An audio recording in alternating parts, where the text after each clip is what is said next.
Morning, everybody. We're just waiting for a few people to show up and we'll get going.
Good morning.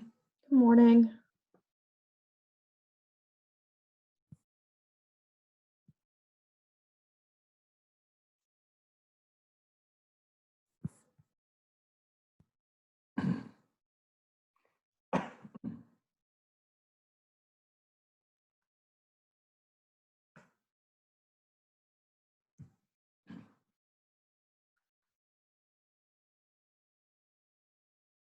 Waiting on Sumner. Right.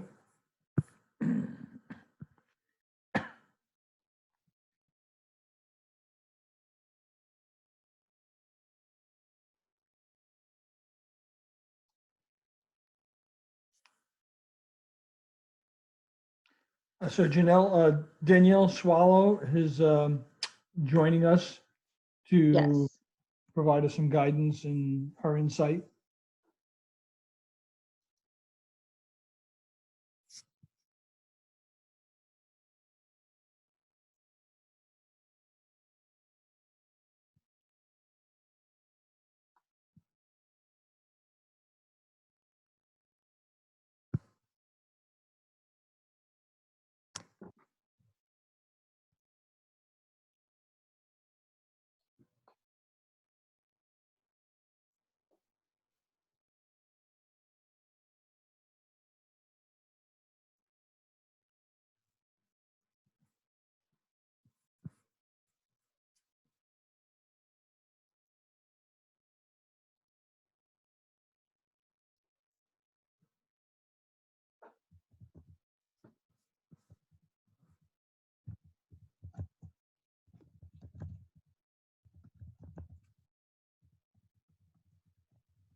I'm going to try calling Sumner.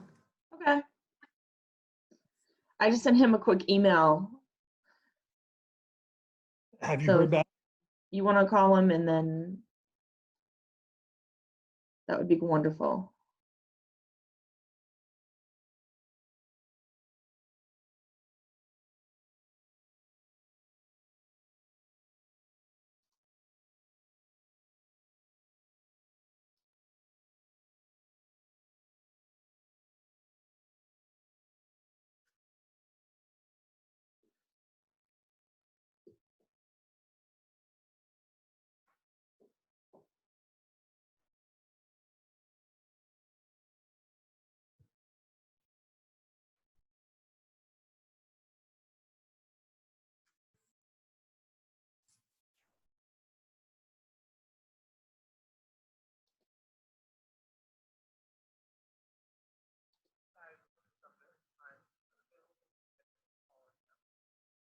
There he is.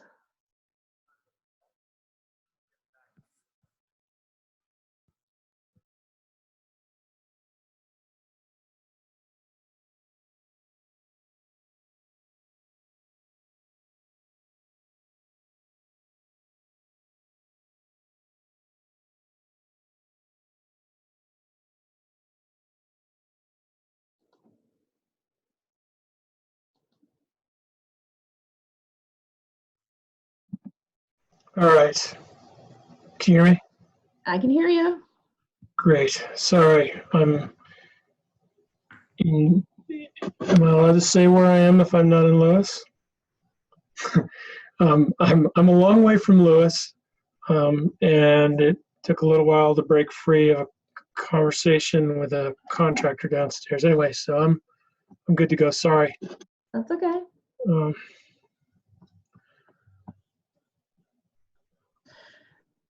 So to jump off where we stopped last meeting, we were looking at redevelopment, and the big question was, how do we calculate sea level rise plus and freeboard? Do we do it together? Do we do them separately? You know, do we just call it sea level rise, or do we just call it freeboard, and then the freeboard includes the sea level rise number? So that's what we were looking at. No, I firmly believe we need to keep freeboard separate. That's the way the FEMA and everyone else does it. And the freeboard is to account for uncertainties of floodplain and sea level rise are something that are predictions or measured effects. So I feel strongly that they need to be kept as separate numbers. Okay, so I just want to make sure. I'm not going to argue that point. And in fact, I think didn't Brent suggest the same in the commentary he gave after the last meeting? I think he was. It needs to be included. So if we're going to look at freeboard is currently 18 inches, and then we're going to add on top of freeboard our sea level rise component. Right. Okay. I'm just making sure that's how we want to go.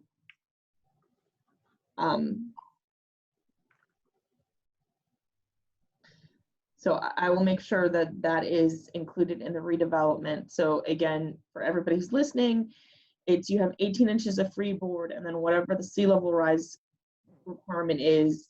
And right now, that's another item we need to talk about. I know we've had some discussion, is what number are we looking at for going out, the year going out towards, how many years out, because we are using the intermediate line. I'm just refreshing. We've got a lot of people online today, so I want to just give them some background. That the proposal is to use the intermediate line that's coming from DENREC. As it's updated, we continue to use that line, and right about now, if we look out, we're looking about a foot and a half, depending on where you are, of sea level rise. So if we're going to do at what time frame? That depends on the time frame. The farther you go out, 100 years, it's close to 2 feet, right? At 100 years or 80 years, it's about 2 feet, isn't it? Well, 1 meter is over 3 feet. Oh, you said 1 meter. Sorry. That's okay. So depending on, like, you know, the shorter term, if we're looking at, you know, 25 years, 50 years, you're going to have less of a freeboard or sea level rise increment. And then if we're looking at the 2100, which was 80 years out, you're closer to that 1.5 meters for freeboard, for sea level rise. So you're looking at, if we're going to redevelop a house, we're going to have 18 inches of freeboard plus 1 meter or 1.5 meters on top of that freeboard that house needs to be elevated. So I had sent Janelle my notes yesterday. Sorry for the delay. And you know, the average, what's used in the building industry, is that it's expected that the structure of a house is going to last 70 to 100 years. Obviously, we live in an area where we have houses much more than 100 years, but that was a different construction period. using, I think what we need to do is start with the 80-year point and then look at what the 100-year floodplain is, plus sea level rise, plus the 18-inch freeboard, and what the impact that has on the existing structures that are in town. So we can get a better assessment of whether it's a reasonable number or not.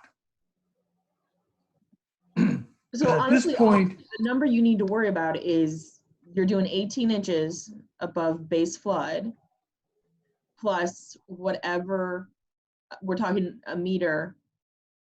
Let's Right. just go with a meter of because I think it ended up being like 0.99 meters. So it's pretty much a meter. So you're going to raise that house about 4.5 feet. right, and what we don't know is that even a practicable number in the city of Lewis, and what would be the impact of putting an ordinance in place that did that?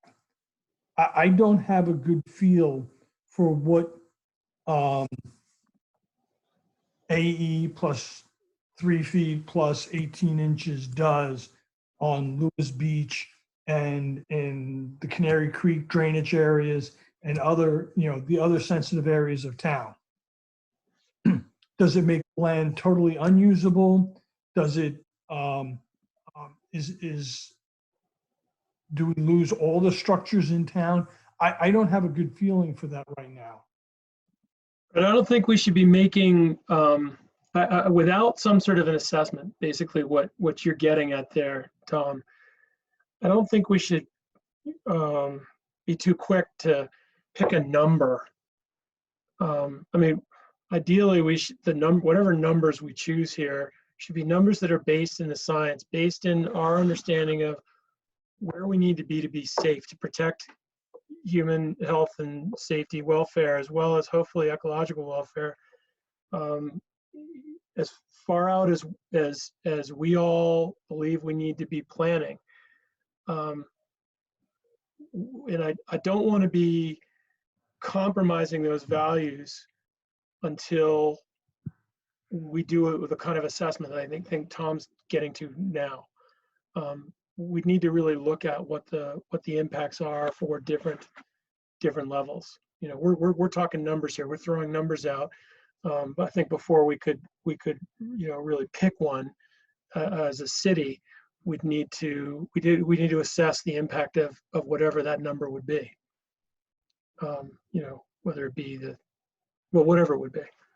Look at the way it plays out over the landscape of Lewis. So we've got a couple of comments coming in.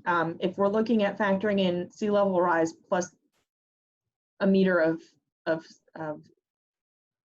we're looking at freeboard plus a meter of sea level rise, concern about there's a lot of fill being brought in.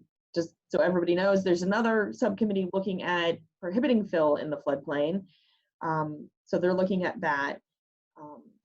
But it's an important issue. This is why we need to keep these things going together. I understand. This is why you've got me. I'm looking at the big picture, so I understand where everything's working. Right, and it's not necessarily bringing Phil in, because later on, Brett chimed in about houses built on stilts, where the under the house portion is sacrificial and can be that is allowed. So by no means am I personally endorsing filling the entire town to do that. The last comment from Danielle, I've been in contact with both DENREC and FEMA, and they say that it is not practicable to map the 500-year floodplain for Lewis because it's a coastal environment. FEMA Philadelphia told me they have 500-year flood maps for variant systems, but there's too many uncertainties in calculating 500-year floods in a coastal system. And it all depends. I mean, FEMA makes the assumption that the dune structure holds. DENREC is not happy with that assumption. So I wish we did know what the 500-year floodplain elevations were at various points in town. The closest we have is the 500-year floodplain in the Delaware Bay. But I think it's important to point out all those uncertainties that Tom just listed as reasons why the agencies that are considered the experts are unwilling to draw lines is because there's a lot of variables. And for the same reasons that we're having this discussion about safety and welfare, we need to be thinking about making sure we don't oversimplify the system and not protect against some of these sort of synergistic risks, the kinds of things that prevent FEMA from being willing to delineate a 500-year floodplain. Janelle, I wonder, can you promote Danielle to panelist so we I can was have going to a ask the same. I can, discussion with and her? I'm really glad she's here. Right now, I need to get us back on track because I know what you sent yesterday was storm surge, which I understand and respect greatly, but that's not what we're here to look at. We're here to look at sea level rise, because while storm surge is going to play an impact, it's what do we want to do for sea level rise?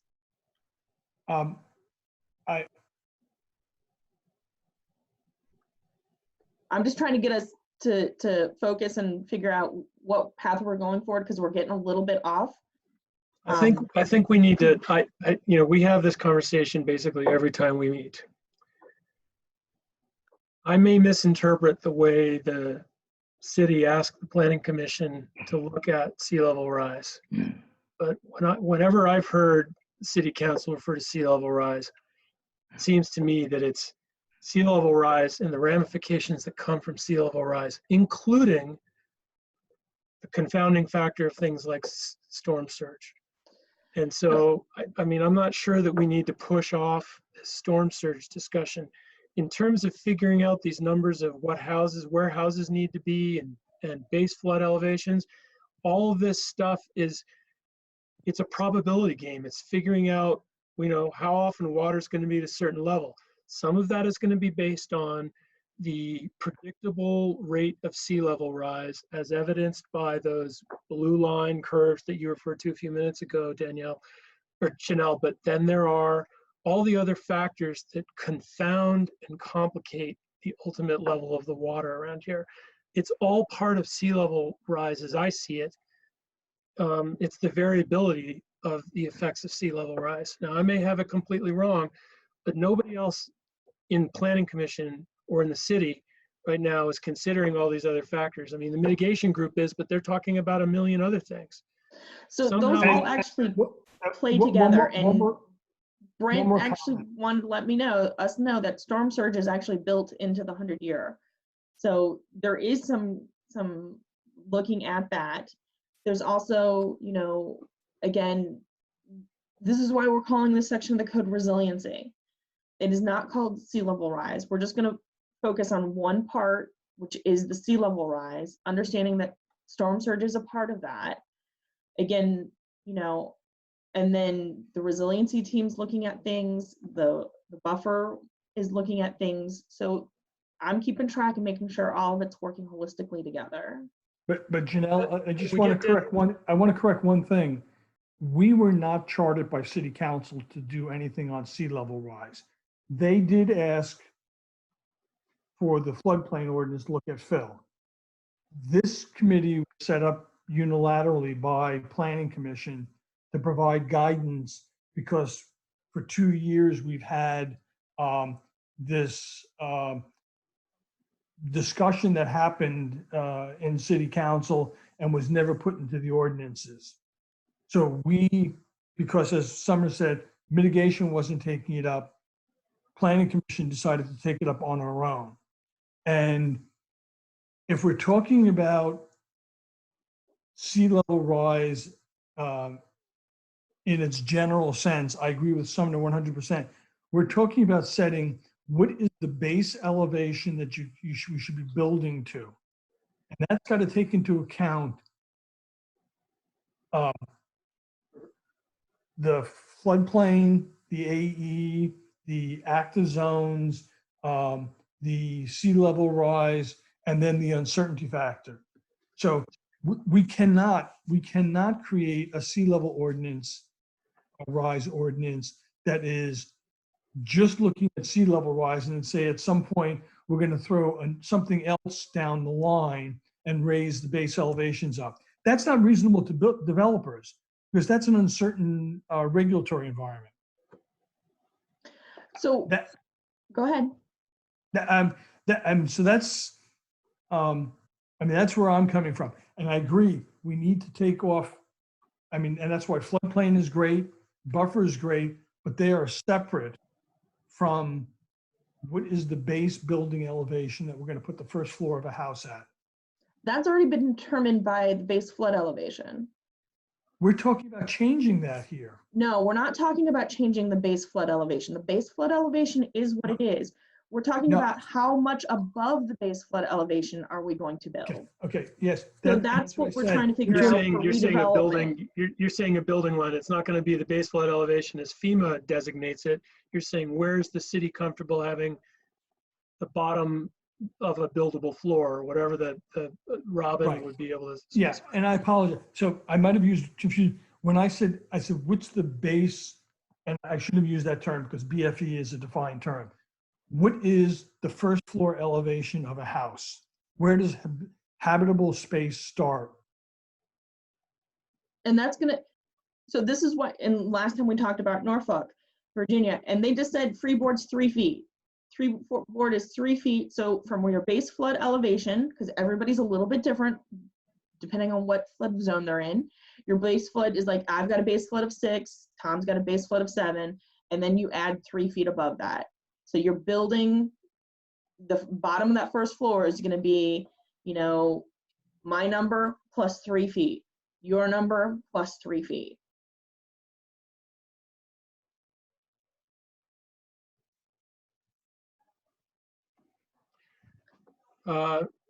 Danielle just asked a really good question. I hope ultimately we're looking at more than simply specifying the base floor elevation.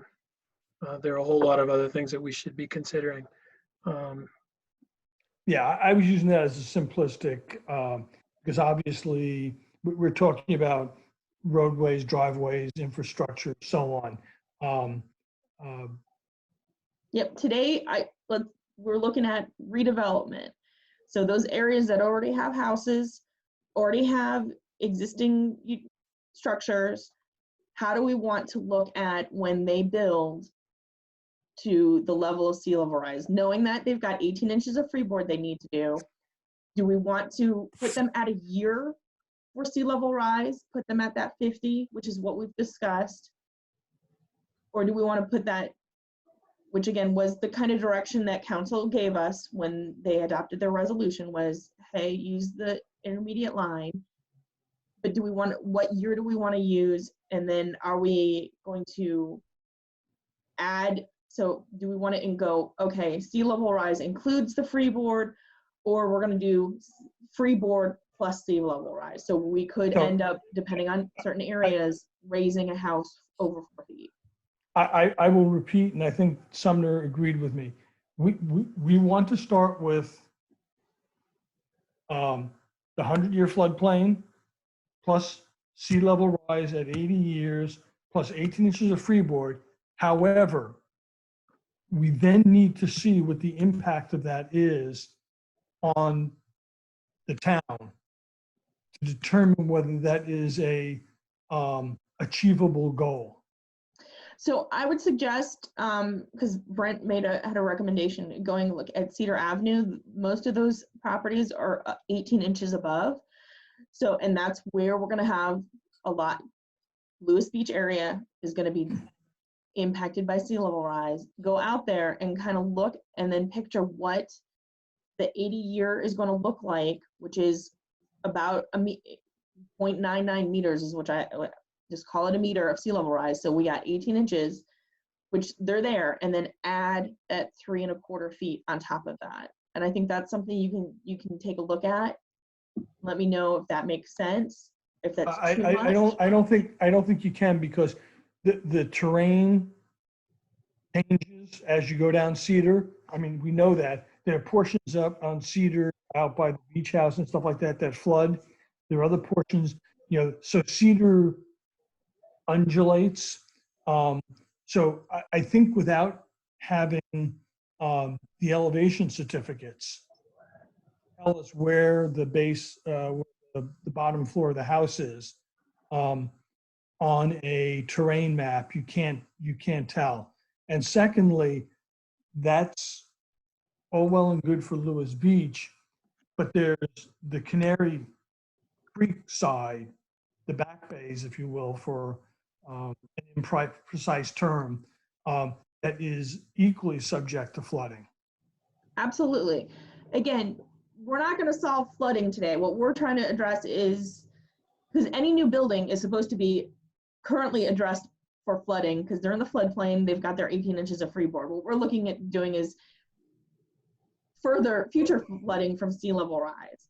So most all new houses should be built to complying with the freeboard of 18 inches above their base flood elevation. Understanding their base flood elevation is going to change, because again, we could be neighbors and have a foot difference of base flood elevation. So the 18 inches is going to be different for me and then for you. You're saying is designated by FEMA? Correct. The floodplain, we are going to, again, this ordinance addresses floodplain.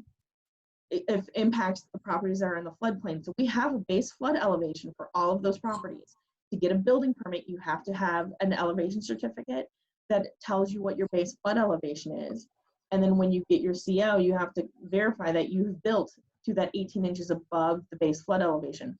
What we would be doing is, on top of that 18 inches, is adding half meter in addition to that. And I know you want to take a look at it, but I think the best way is to kind of we can, go out and kind of take a measuring tape and go, okay, we're at 18 inches, and where we put, 3½ feet above that, get an idea of taking a look.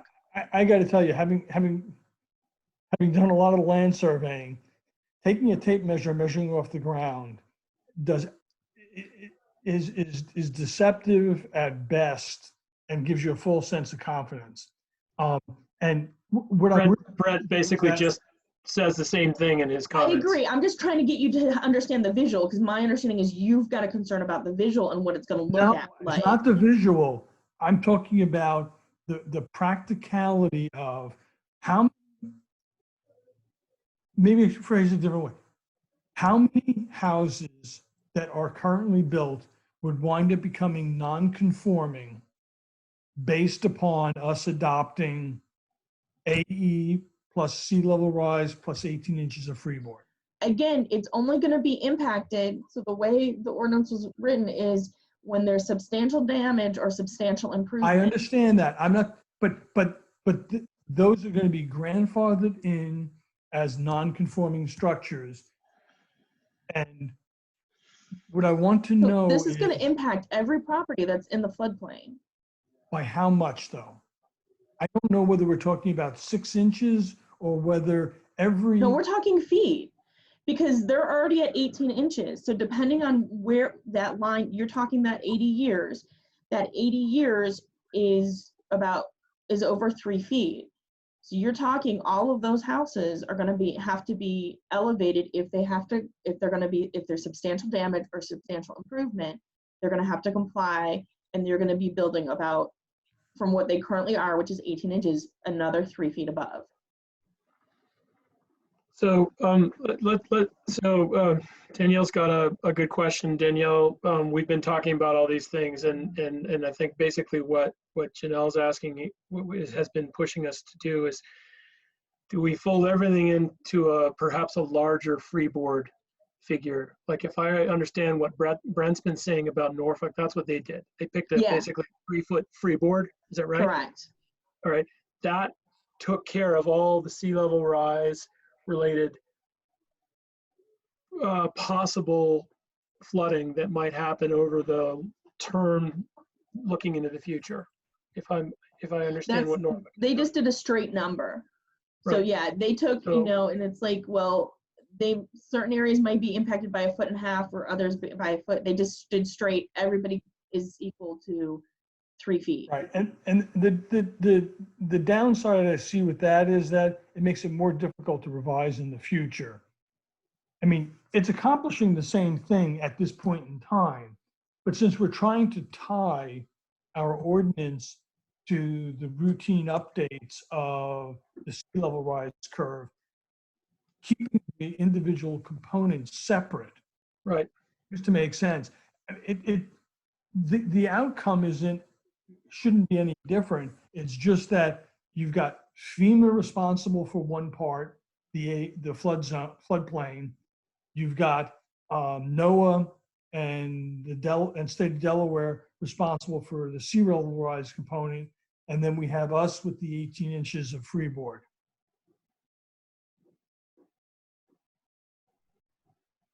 So I'm just looking for a path forward. You have told me you want to do sea level rise plus freeboard, and that sea level rise is calculated at the 2100 year mark, because that's the 80 years out.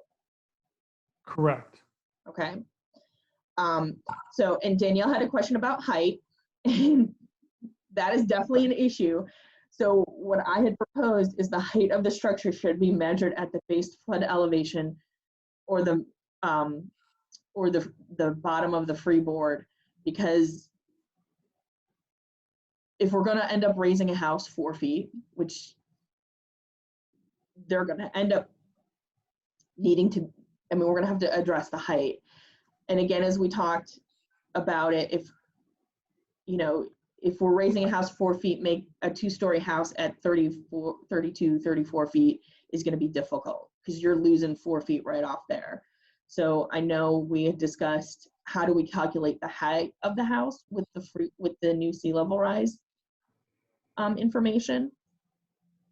So this So goes, looking but at- then, but Go ahead. Janelle, this goes right back to, this is why I want to see what the impact is on the structures, so we understand what we're talking about. How high would the house have to be raised? Can it practically be moved that high and still have access to the road system? Does it impact the height? Remember, we already have 2 heights in this town, 30.5 and 34.5, to account for the flood zones. So before we start creating a third, random isn't the right word, but varying height, which is good. We need public input on that, because if you're talking about raising houses on Bay Avenue, you're now going to block all the views from the houses on Cedar. I mean, that is another major issue right there. Yeah, we've known height was going to be an issue, but also Right, remember, but I want to be able to quantify what these issues are. But folks, hold on a second. I hope we're not going to get into this game of keeping the bottom of the house down so that the roof line can be at a certain level. I mean, the first consideration is making sure that the livable space is safe and dry. Correct? yeah, to me is that, and again, Brent is just saying that, your first floor is, again, if we're going to raise the house, what's going to impact are going to be the steps to get to the parking, to get to the base, to be at grade, wherever that is. So you're going to be parking, and then you're going to have more steps to get up to your first livable area. And then how do we want to count that? Because usually you're counting, it's really, where do we want to count the bottom of the house for height? Yeah. Because they're going to have, if most likely these are going to end up being on pilings, and it's like, where do you count? Do we count it at the bottom of the first floor elevation for the living space? Making sure. As I remember, that's defined by FEMA. Right, but can, my sense is, Brent's saying some things here about parking under houses. Having lived down, most of the way down Cedar, there aren't that many houses down there that have parking underneath them. The newest houses are starting to develop that, but not in all cases. And I'm curious if Robin can just weigh in here. I think is he here in the list? Yep, he is. About my understanding is that 18-inch freeboard and all the elevation figures, the roof height and everything, come off the center line of the street where the front door is, or something like that. So it doesn't. I understand the value of what you're saying, Janelle, that we may want to get away from street elevations and think more about base.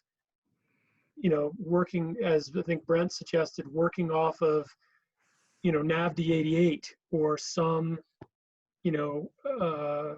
surveyor's datum rather than the center line of a street, given that floodwaters are going to start to become the factors that determine where we want the houses to be.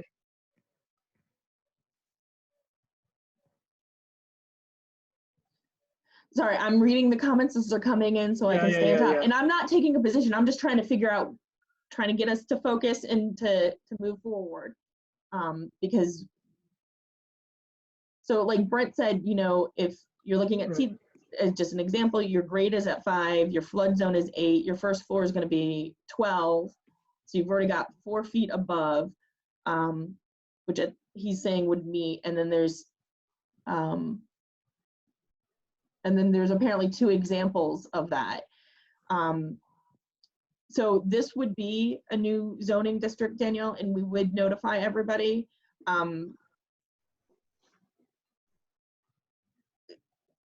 2100 is the 80 years.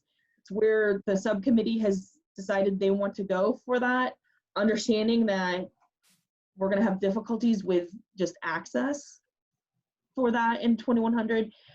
Which is also why we broke this down into a couple of sections: critical facilities, which we've looked at, and then right now we're just looking at redevelopment. And I'm going to tell you, I also put in the draft, which you guys got sent yesterday, because I was waiting for comments back from you guys, which is why it was so late, was flood-prone properties not being allowed to be rebuilt. So, and others have done that. We can pick how many times, and we have definitions of substantial damage. If you've got a house that's had substantial damage 2, 3, 4 times, do we want to keep rebuilding that house? Well, actually, I think there's already regulations in the FEMA guidelines for flood insurance that ties it to 3 losses in 10 years. Don't quote me on that. I have to go back and pull it. But FEMA's already got a reference to that. Right, but what we have for substantial damage, and I'm just trying to find the definition real quick. No, I just saw it. We tried to tie that to the 50% that.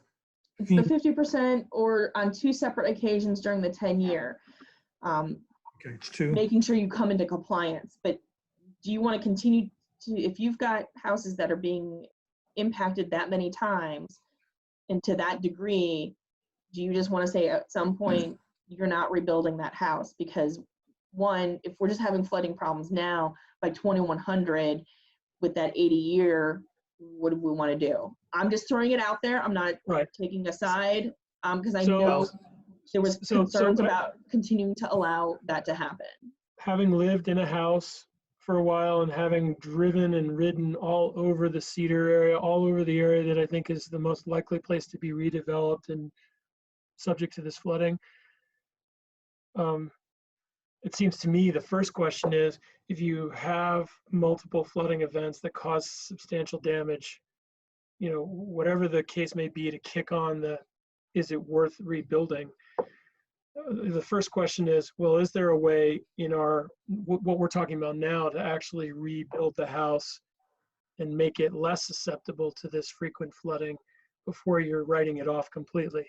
I mean, when we start talking about writing properties off, I know, and I'm not really familiar with this beneficial use work that's going on at the city right now, but I think it ties in, from what I've read, it ties into what we're talking about here. before we get to saying certain properties may not be buildable anymore, I think we need to have a more comprehensive discussion about retreat in all of its forms. I just watched a fabulous 1 hour long video by Dr. A.R. Siders at the University of Delaware, who has been studying adaptation, coastal adaptation for years. She spent a whole hour talking about retreat and all the challenges. Right, this She is all kind but of like invited a us to come different form together of to retreat, not calling it retreat, but recognizing that, because I mean, if you guys want to put something in there about, hey, we want to encourage retreat, happy to do it. You just have to tell me what you want me to do. Well, I but propose we on just that got a one, comment. I think we need, here I would agree with you, Jenna. I think it needs to be separate from this, because one of the things that I've been trying to key up is we need a post-disaster recovery plan for the city.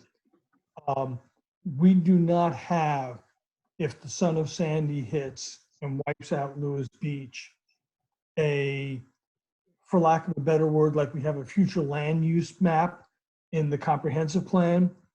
We don't have a future land use plan post-disaster. Because if you're starting, rather than this is at the one house level, if you're starting with the loss of an entire area, we don't want to get into what New Jersey and New Orleans and some other places did, where they're trying to, after the fact, develop rebuilding plans. You want to do it under when the sun is out, and these are going to be hot enough issues to discuss when you're not doing it with everyone's house destroyed.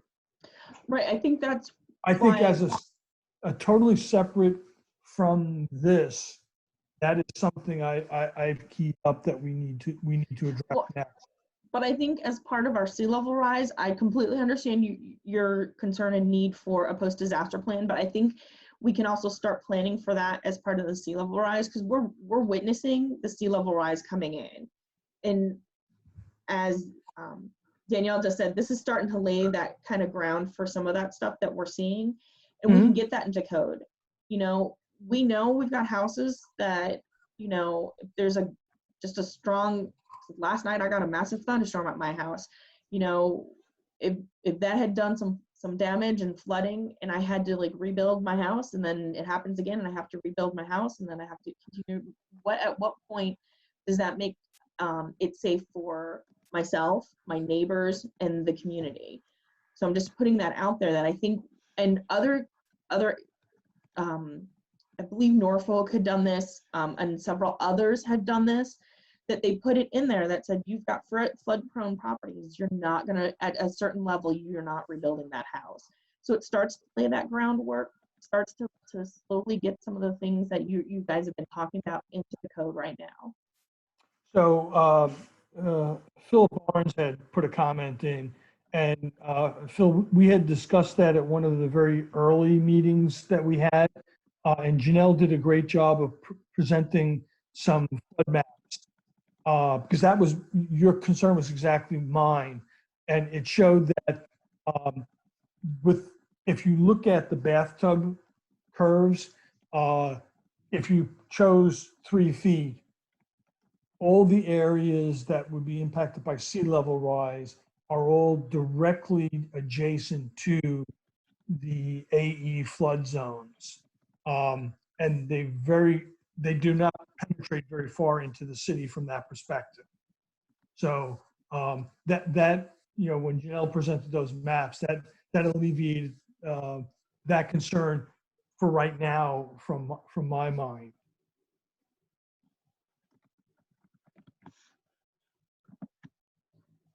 Okay, so I've got a couple of takeaways. One, we're good with the sea level rise plus the floodplain at 80 years. I'm going to see what I can do to put some type of, because the concerns seem to be, what does that do to existing houses? And you want to see that visually. I'm going to see what I can do to do that. Let me think. We need to figure out where are we going to count the height for the houses and what we think we're looking at for flood-prone properties.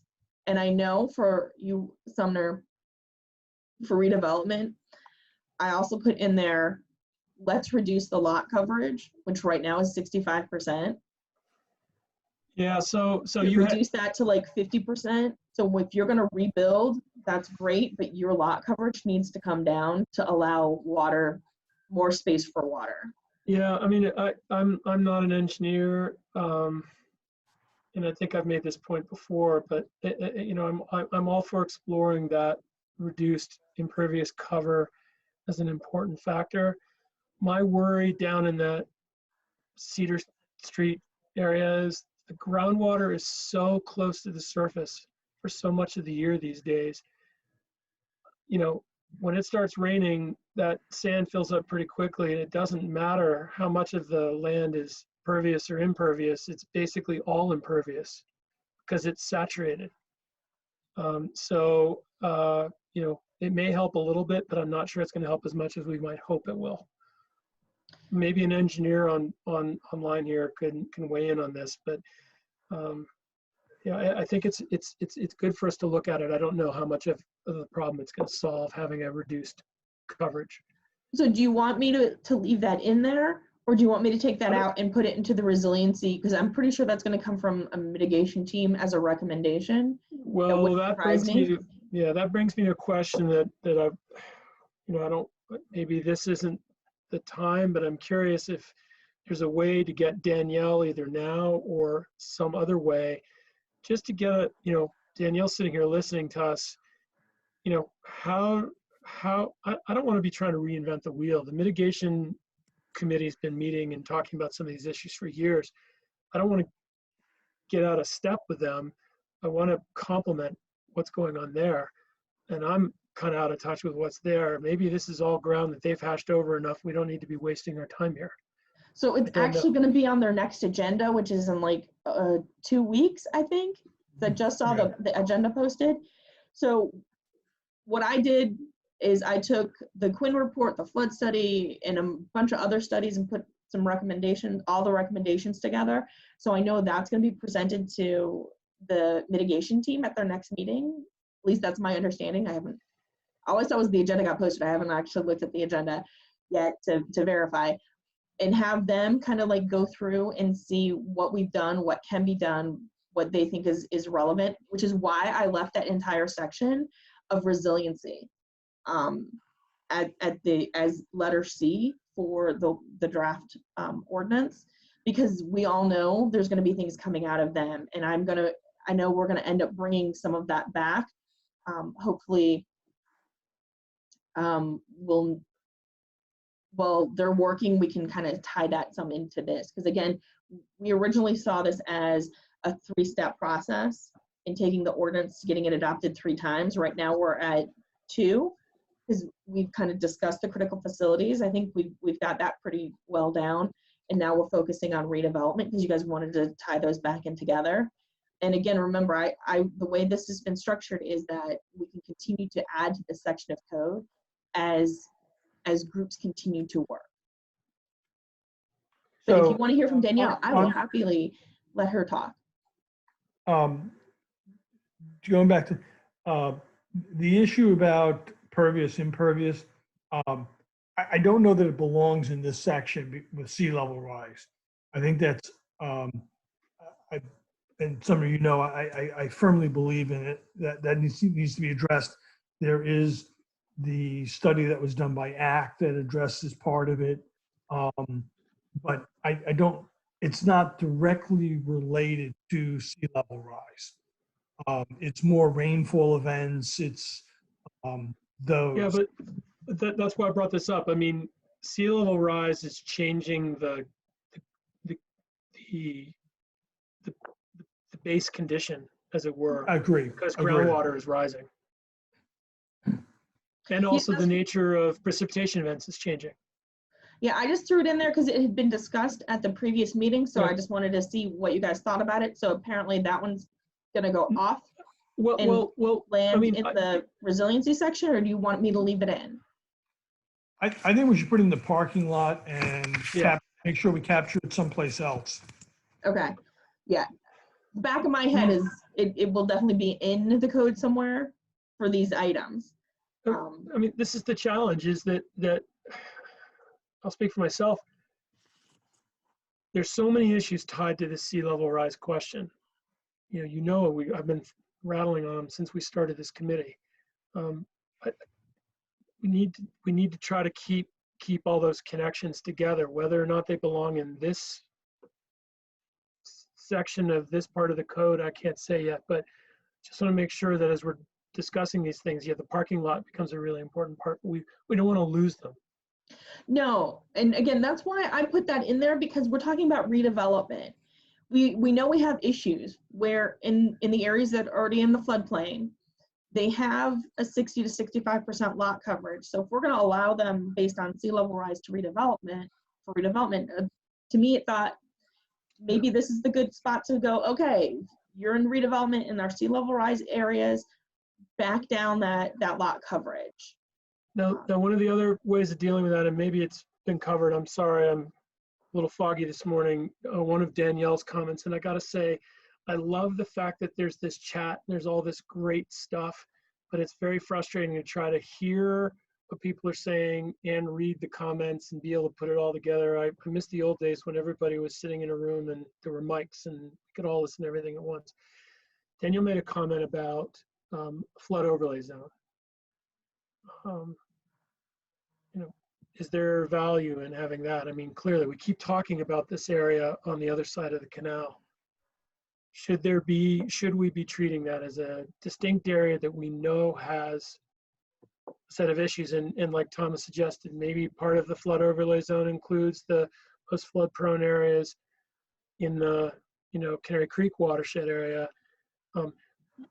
rather than just allowing FEMA to dictate what is or isn't the case. The city actually takes a hold of this and says, these are areas that matter to us and we're going to treat them with a little more special care. So FEMA does allow that. FEMA does allow for special flood zones. So it's our choice, isn't it? It's the city's choice.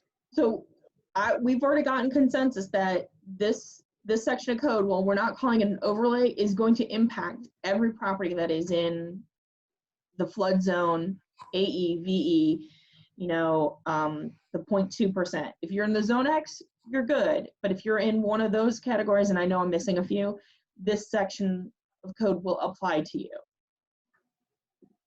So just to go back and close out on some of the comments, Brett had pointed out, as we've discussed before, that all of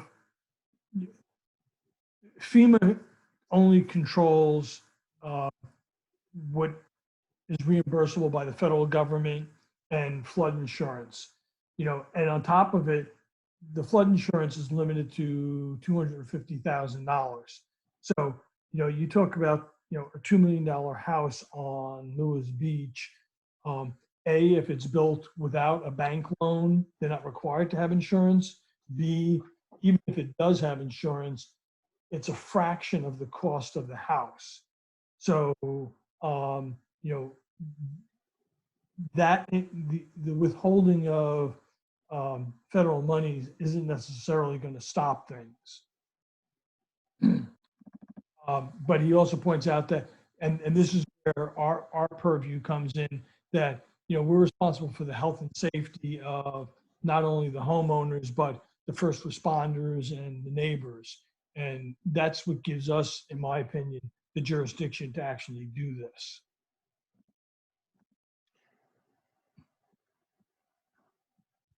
Okay, so I'm going to go back to, I've got some homework to do because you've agreed you want to do sea level rise plus freeboard at the 2100 year mark, but I got to figure out how you guys want to see some visuals as to what that would do to impact for height. Well, so when you were talking about that a minute ago, I wanted to raise, I mean, it seems to me, maybe I'm not understanding this properly, but before you can really figure out that impact, you kind of need to know the existing heights of all the houses that are out there. I mean, you have to have a pretty darn good inventory of the housing that's there. and the I way it's don't want to configured. go out and do I'm thinking No. you're looking for examples. Because again, you know, I don't believe the intent is to inventory everything, because this is going to impact a good chunk of the city. Well, can I don't know if Robin can answer this. I mean, all new construction requires or work an elevation certificate. Is the elevation certificate data put into the GIS database? That's a good question. We should No. start. No, because they're on the permits, and we haven't integrated the permits into GIS information. But I know we're working on getting our GIS information updated and looking forward. But it sounded like you guys just wanted some examples of visuals. Is if I'm already at 18 inches and I'm going to raise that house another 3.5 feet, what is that going to look like? No, it's. Am I off on that one? I'm looking for how many, a feeling for what percentage of the properties we're going to wind up making grandfathered non-conforming structures. Right. This is I'm going to not. say probably every single property in the floodplain, once this is adopted, is going to be considered non-conforming, because as they hit substantial damage for redevelopment purposes or substantial improvement, will have to comply. Nothing as of today is going to require them to come into compliance. It's if they hit those two criteria, one of those two criteria, then they have to comply. So over time, I'm not sure that that's true, because you drive around Lewis Beach, there's an awful lot of houses out there that have either been built on stilts or have sacrificial, non-habitable first floors with built-in garages or storage space in them. And there's a lot of houses on Lewis Beach that have been elevated. Yeah, That's a question. I'd pose that as a question rather than a statement. From my history, and Brent is agreeing with me, nearly all of them are going to need to end up complying, is you're looking at houses that are on pilings. Those houses are on pilings just to comply with the 18 inches of freeboard. Most places right now are not going above that 18 inches. I know in other places, because you still have to comply with the height limit. So Lewis Beach has a height limit and Canary Creek has a height limit. So you're looking at those 18 inches, and that height limit is limiting that for how tall that house is, because you typically, where that garage is not livable space, Right. is not counted like that. So that's not really that doesn't include it in the height of the house, because it's where your first floor living space is to the top, and how we measure height is where we're getting. No, it's not. No. Robin can verify that for me. Height is measured from center line of the street. Right, but So it's all going to include the 18 inches. We don't have a house that's currently, that I can think of, that's meeting what is proposed for the sea level rise. What they're meeting is the 18 inches. And that's where I'm questioning. I'm not sure that that's true. I think there's an awful lot of houses that have been elevated out there or built new that have specifically put garages underneath them. And so they are meeting the 34.5 feet.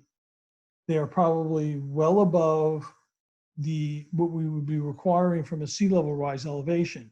But that's my question. That's my gut feel. I don't know whether it's true or not.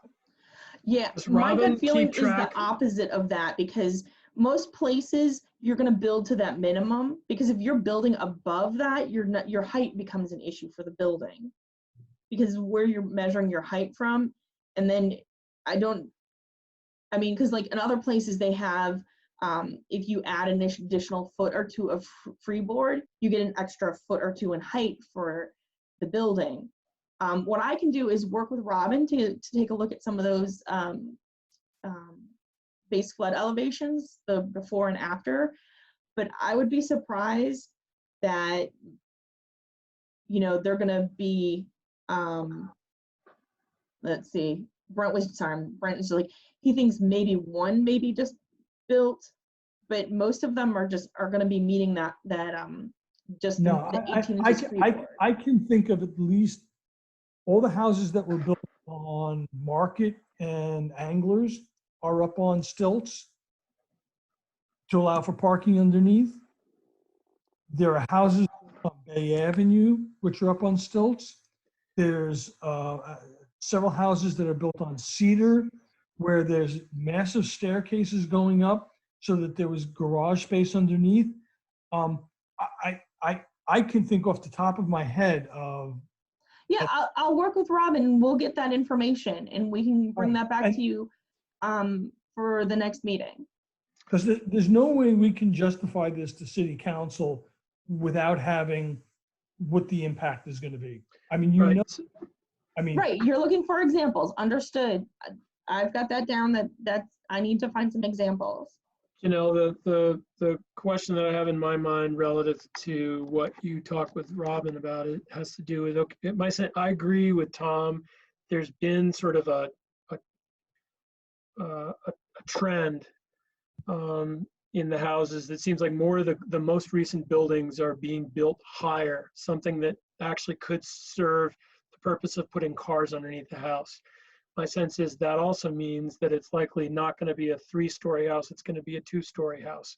You know, there are other characteristics of the house that will change as that elevation comes up, and I don't know how to capture that, but I'm just wondering if there's a way of, you know, seeing how people are managing the increased heights as time is going by. Like, you know, Brent's been referring to a couple of these buildings down by east of Maui. Some of those buildings have been in place for a while and some of them are new. And my sense is, you know, maybe I'm wrong about this, but it's not just about the rules and the minimums. It's also about what objectives a homeowner has for the way the house is to be configured as to how they do it. I could be completely wrong about that. well, and it's also a way of maximizing the use of the lot by putting the parking underneath. Right. They don't have to worry. I mean, that's already considered impervious by our calculations. Right. They're getting the parking, the bicycle storage and whatever underneath there, and not taking up other room on the lot. So there are reasons to do this. But having said that, there are plenty of, I mean, my sense is there are a fair number of new houses along Cedar that are not being built that way. Okay, so Robin just chimed in. He doesn't have the exact number, but the majority are only being built with the floor height of base flood elevation and freeboard. So they're Right, meeting not the garage type thing that Tom's talking about.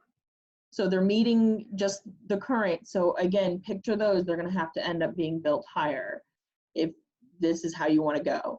Sounds like I've got some homework to do to kind of figure out some examples, do a little bit of research. I'm gonna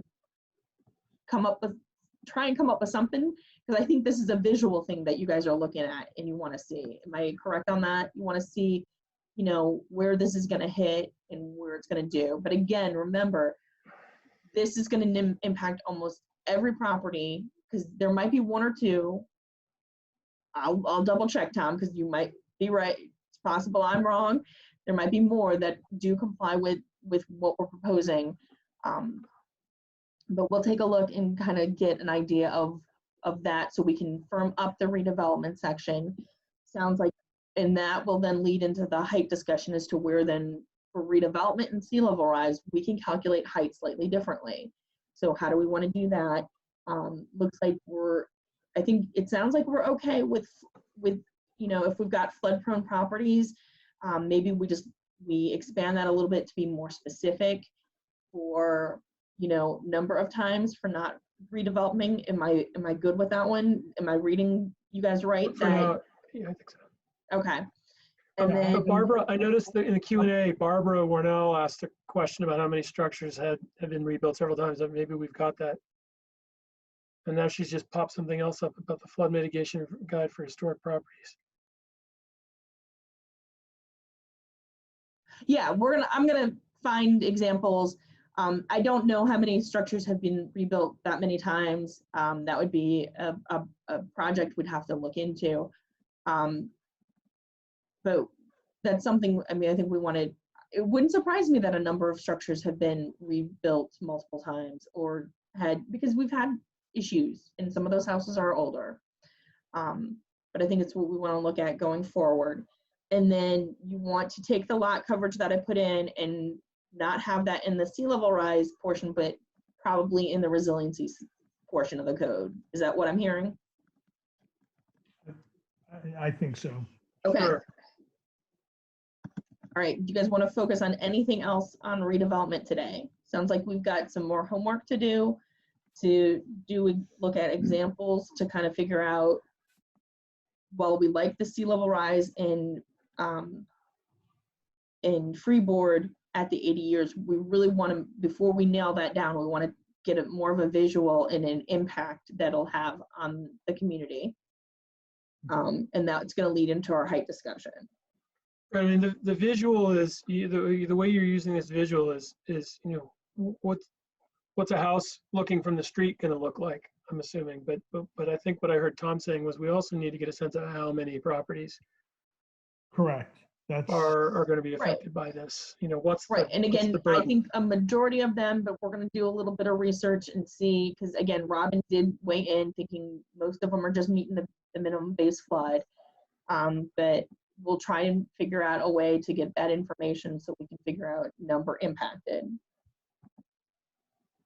And Barbara Larnell just added another comment that, you know, all the houses in Cape Shores are elevated with parking underneath them.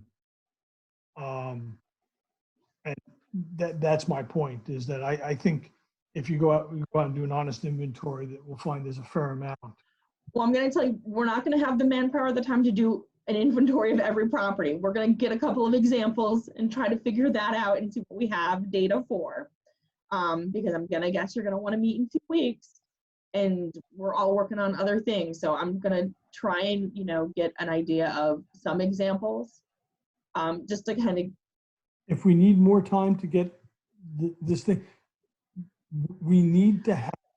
I don't think an inventory is feasible at this moment for the city staff to do an inventory of everything, because again, I think we can take a look and just do a rough estimate of what we've got coming, that has come in, to get a rough idea.